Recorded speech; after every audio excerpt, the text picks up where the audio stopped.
E a gente segue nossa análise com mais informações ao vivo com a repórter Camila Xavier, que vai nos trazer uma apuração importante feita pelo Metrópolis sobre a visita de Vorcaro ao presidente Lula no Planalto. O que é que informou o Planalto sobre essa visita, Camila? Nos conte. Camila que está lá no Palácio do Planalto. Muito bom dia.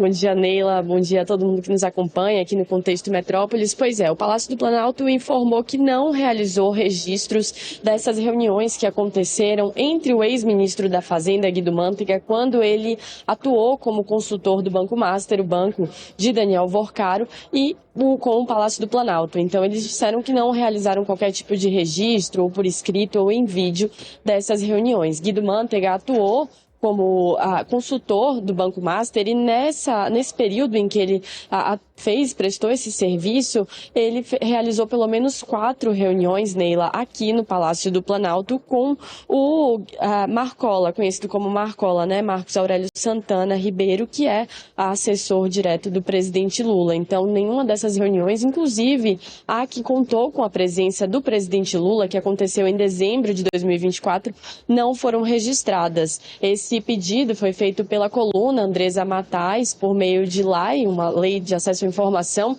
Então, são informações que o poder público, que as instituições têm o dever de informar, têm o dever de publicizar quando solicitadas. Algumas delas já devem ser públicas de início, né? Mas essa informação foi solicitada pela coluna, mas eles disseram que não tem qualquer um desses registros. Eles falaram inclusive o seguinte, que não foram produzidas atas, registros, filmagens, gravações ou outros documentos dessa espécie das referidas reuniões. Lembrando, Neila, que Guido Mantega, ele foi contratado como consultor do Banco Master, recebendo uma remuneração aí de R$1 milhão por mês, e isso aconteceu a pedido do líder do governo no Senado, o senador Jacques Wagner.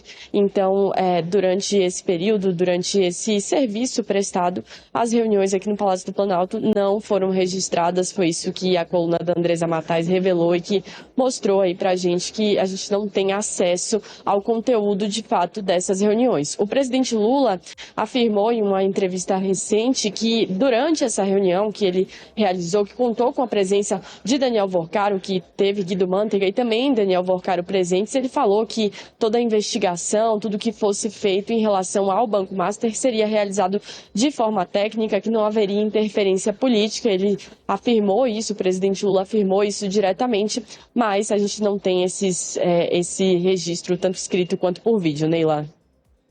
Muito bem, Camila, muito bem, Felipe. A gente não tem registro nenhum, aliás, a gente sequer tinha esse registro na agenda, né? Quando é uma agenda de presidente da República, essa agenda ela precisa constar, ela precisa ser divulgada. A agenda de autoridade política e pública precisa constar lá na agenda do dia do presidente da República. Isso sequer constou na agenda do presidente da República, esse encontro com Daniel Vorcaro. Mais uma pessoa, né? A gente vem aqui dizendo que as pessoas elas estão contando aí paulatinamente, depois de todas as histórias do Daniel Vorcaro, depois que a imprensa vem descobrindo dos encontros das pessoas, dos políticos com Daniel Vorcaro, é que eles lembram, olha, não é mesmo? Não é que eu encontrei com essa pessoa mesmo? Não é que ele veio aqui no Palácio do Planalto? Eu tinha até me esquecido desse moço, desse banqueiro. Não é que ele veio aqui? Incrível, é mesmo, gente. Esse moço veio aqui, esse banqueiro, dono desse banco aí, promissor esse moço, não é? Pois é. Aí, da mesma forma o Dias Toffoli, da mesma forma a esposa do Alexandre de Moraes, ninguém lembra que conheceu o Daniel Vorcaro. Daniel Vorcaro não é ninguém, não era ninguém. Incrível. O presidente Lula, a mesma coisa. Só confessou que encontrou com Daniel Vorcaro depois que foi pressionado, depois que todo mundo já sabia que houve esse encontro. Então, quantas agendas escusas aconteceram com o presidente Lula ou quantas agendas escusas aconteceram com o Daniel Vorcaro aqui na Esplanada dos Ministérios que a gente sequer ficou sabendo? Certamente muitas, várias, né? Eu até comentei aqui com meu colega Gustavo Zucchi, que já vai entrar aqui comigo de novo. Comentei certo dia desses aqui no Contexto com o Gustavo Zucchi. Quantas agendas o Vorcaro esteve aqui em Brasília como um fantasma, né? E a gente, que é jornalista, costuma saber quando grandes banqueiros estão aqui em Brasília, quando grandes administradores de grandes bancos ou banqueiros ainda mais, quando essas pessoas costumam estar aqui em Brasília, a gente costuma saber. O Vorcaro não, era como um fantasma, assim. Ele resumia os seus encontros muito na sua residência que tinha aqui em Brasília, ou levava as pessoas para suas casas em Trancoso ou para suas outras residências, porque assim fica mais fácil de se omitir ou de se colocar numa agenda oficial, assim como essa do presidente Lula, que ficou faltando colocar lá na agenda oficial. Né, Felipe? Isso aí é falta de transparência para a gente que votou, para a gente não, para quem votou no presidente Lula. Exatamente, Lila. E é um absurdo você ver que essa obrigação, né, das autoridades públicas de colocarem na agenda quem são as pessoas que ele recebe, e mais do que isso, né, qual que é o objeto da reunião, né? Várias autoridades não fazem isso da forma devida, né? Inclusive, os encontros do Daniel Vorcaro com o chefe de gabinete do Lula, né, o Marcola, né, que tiveram mais de 5 reuniões, se eu não estou enganado, né, tiveram objetos genéricos, do tipo recebendo o ex-ministro da Fazenda, Guido Mantega. Ninguém sabe qual foi o teor, qual foi o conteúdo dessas reuniões do Guido Mantega com o Marcola, chefe de gabinete do Lula. Não é?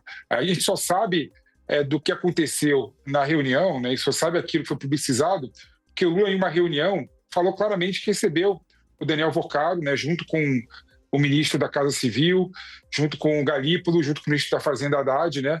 E nessa ocasião, né, o Daniel Vorcaro teria falado que estava sendo perseguido, e o Lula, né, na sua condição de presidente da República, um homem digno, imparcial, falou para ele que ele ficar tranquilo, que o Banco Central iria analisar e decidir sobre o caso dele de forma técnica, né, não de forma política, para ele ficar tranquilo, né? Ou seja, só isso que a gente sabe que o Lula conversou com o Daniel Vorcaro, né? Então, Neila e Camila, a Constituição Federal, no artigo 37, está claramente dizendo que a administração pública, os gestores públicos devem observar o princípio da publicidade e da transparência, né? E as regras, né, que regulamentam esse princípio claramente falam que as autoridades devem colocar deve dar publicidade em sua agenda pública, né? E você vê que o Lula e o Palácio do Planalto não colocou, né, na sua agenda pública quando que recebeu o Daniel Vorcaro e qual foi o conteúdo dessa reunião.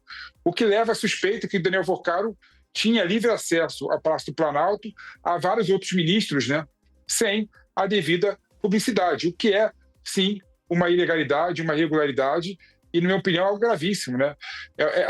A sociedade tem que exercer o controle social. E o controle social só é possível exercer quando você tem informação de qualidade e informação verídica. E a partir do momento que as autoridades sonegam as informações, né, você vê que há uma violação clara à própria democracia e ao Estado Democrático de Direito. E dá a possibilidade para essas pessoas agirem, né, no submundo da política, como agiu o Daniel Vorcaro, de forma clara e limpa, né, no submundo da política. O Daniel Vorcaro nem é quem mais me preocupa. Quem mais me preocupa é o presidente Lula. Bom, agradeço a Camila. Camila, bom trabalho para você aí no Palácio do Planalto. E daqui a pouco a gente volta com o Felipe.